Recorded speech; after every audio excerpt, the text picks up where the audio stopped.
Bonjour à tous. Le quadruple meurtre de l'apprenti criminologue. Explication dans cette vidéo. À chaque fois que sa silhouette apparaît, les policiers croisent les doigts. Depuis leur planque, ils scrutent chaque mouvement du jeune homme. Et en particulier ses gants de latex, et ce bonnet épais dont ils ne séparent jamais. Des gants, un bonnet? Rien de bien surprenant, vu le froid qui règne sur les États-Unis en ce mois de décembre 2022. Sauf que Bryan Kohberger ne les porte pas seulement quand il se balade dans les rues de Pullman. Sa petite ville de l'État de Washington, au nord-ouest du pays. Le jeune homme de 28 ans les porte aussi sur les bancs de l'université. Au supermarché quand il fait ses courses. Quand il dîne chez ses parents. Et peut-être bien même dans son bain, allez savoir. Or il n'y a qu'une explication à cela. Kohberger se s'est suivi, épié. Et il ne veut surtout pas offrir aux flics le moindre fragment de son ADN. Le moindre cheveu. La moindre goutte de sueur. Mais les policiers savent bien que c'est seulement une question de temps. Il leur suffit d'être patient. Tôt ou tard, il commettra bien une erreur. Et alors on saura si c'est lui, le responsable d'un de ces terribles bains de sang qu'a connu l'Amérique ces dernières années. L'histoire commence à Moscow, petite ville voisine, située juste derrière la frontière de l'Idaho. Le matin du 13 novembre dernier, Maddie Mogen, Kelly Gonsalves et Xana Kernod, 3 étudiantes sans histoire, y sont découvertes poignardées dans leur lit. Dans la vaste maison de King Road qu'elle partageait en colocation avec 2 autres filles. Ethan Chapin, le petit ami de Xana, venu passer la nuit sur place, a succombé également. Seuls Dylan Mortensen et Bethany Fink, les 2 filles qui dormaient au rez-de-chaussée, ont échappé aux tueurs. Dans les chambres des victimes, situées au 1er et 2e étage, il y a du sang partout, sur les murs, le sol, les meubles. Il y en a même des coulures sur la façade extérieure, échappées des huisseries. Les policiers de Moscou, qui n'ont pas eu d'homicide sur les bras depuis plus de 10 ans, se retrouvent désemparés face à une affaire d'une telle ampleur. Ils font appel au FBI. Mais, même pour les meilleurs spécialistes, le scénario du quadruple meurtre demeure incompréhensible. D'abord, il n'y a pas de mobile apparent. Rien n'a été volé dans la maison, et aucune des filles n'a été agressée sexuellement. Ensuite, il n'y a aucune trace d'effraction. Le tueur est vraisemblablement entré par la porte-fenêtre coulissante d'une des victimes, au 2e étage. Mais comment savait-il qu'il la trouverait ouverte? Pourquoi, s'il venait tuer tout le monde, a-t-il épargné les filles au rez-de-chaussée? Plus surprenant encore, les enquêteurs apprennent, en interrogeant les 2 colocataires survivantes, que Dylan a été réveillée par des bruits de bagarre provenant de l'étage vers 4 heures du matin cette nuit-là. En sortant de sa chambre, elle tombe nez à nez avec le tueur, un homme habillé tout en noir et portant un masque. Mais le suspect l'épargne, s'enfuyant rapidement par la porte-fenêtre.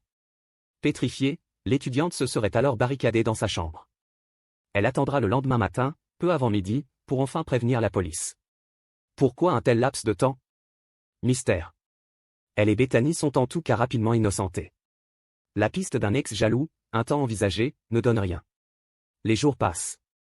À Moscou, la pression monte, ainsi qu'à l'université de Washington voisine, où un début de psychose gagne les étudiants. C'est là que les 4 victimes suivaient leur cursus. Puis, largement, ce sont bientôt tous les États-Unis qui se passionnent pour l'affaire.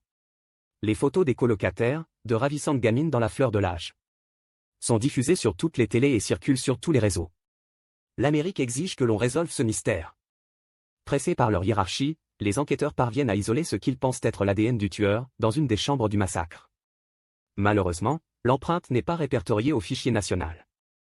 Mais les recherches par parentèle, via les sites de généalogie, désignent la famille Kohberger, dont la plupart des membres résident à Pullman, à seulement 5 km de la scène de crime.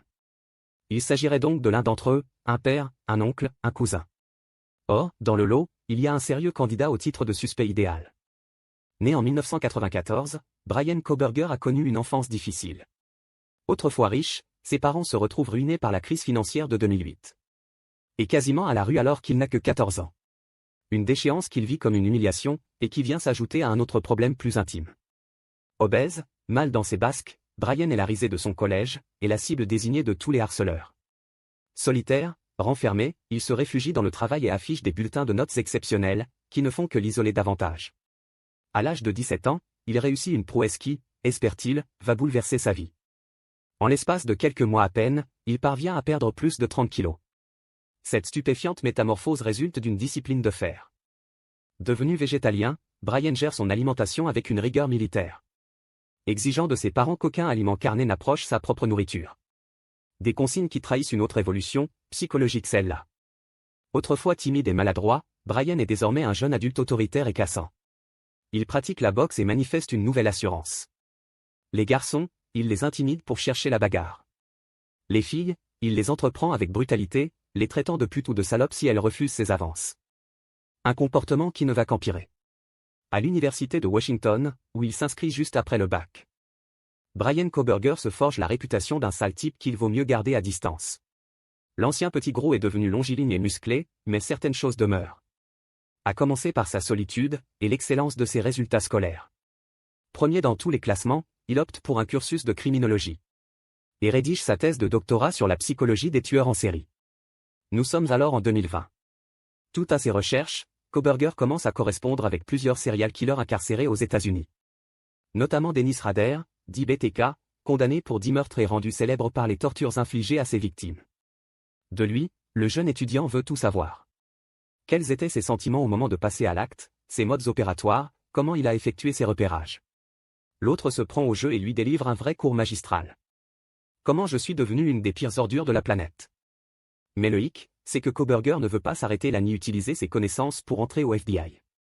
Maintenant, ce dont il rêve, c'est de devenir l'égal de son mentor. Autant dire qu'après le massacre de Moscou, une fois l'ADN de la famille Kohberger identifié, ce Bryan constitue un suspect de choix pour les enquêteurs. On le fait suivre. Mais le jeune homme s'en aperçoit. Et c'est ainsi que, pendant plusieurs semaines, il ne met plus les pieds dehors sans porter des gants et un bonnet. Pour ne laisser derrière lui aucune empreinte génétique. Bryan devrait pourtant avoir retenu une chose de ses chères études, le crime parfait n'existe pas. Le 30 décembre dernier, le jeune homme est arrêté chez lui et inculpé pour le quadruple meurtre. Le FBI dit l'avoir confondu grâce à son ADN identifié sur le manche d'un couteau retrouvé près des corps de Maddie et Kelly. Il a matché avec celui prélevé dans les poubelles du suspect. Entre-temps, de toute façon, d'autres éléments sont venus depuis consolider le dossier. La téléphonie d'abord. Même si Kohberger a pris soin d'éteindre son portable la nuit du quadruple meurtre. Les données collectées montrent que durant les semaines précédant le massacre, l'homme a longuement étudié les allées et venues des victimes. Sa voiture ensuite. Selon des images de vidéosurveillance, sa voiture, une Hyundai Elantra blanche, était près de la maison des étudiants entre 3h29 et 4h20. Mais alors pourquoi a-t-il fait ça?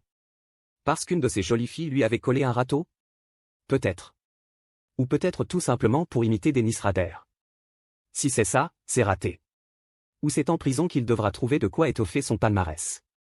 En attendant, Madison, Kelly, Xana et Ethan ont vraiment tiré le plus mauvais ticket à la grande loterie du destin. Les 4 jeunes gens étaient beaux, épanouis, bien dans leur peau et effrontément heureux. Tout ce que leur assassin a toujours voulu être. Et ne sera jamais. Merci d'avoir regardé et si vous avez aimé cette vidéo, n'hésitez pas à la partager avec vos amis et à vous abonner à notre chaîne pour ne manquer aucune de nos futures vidéos.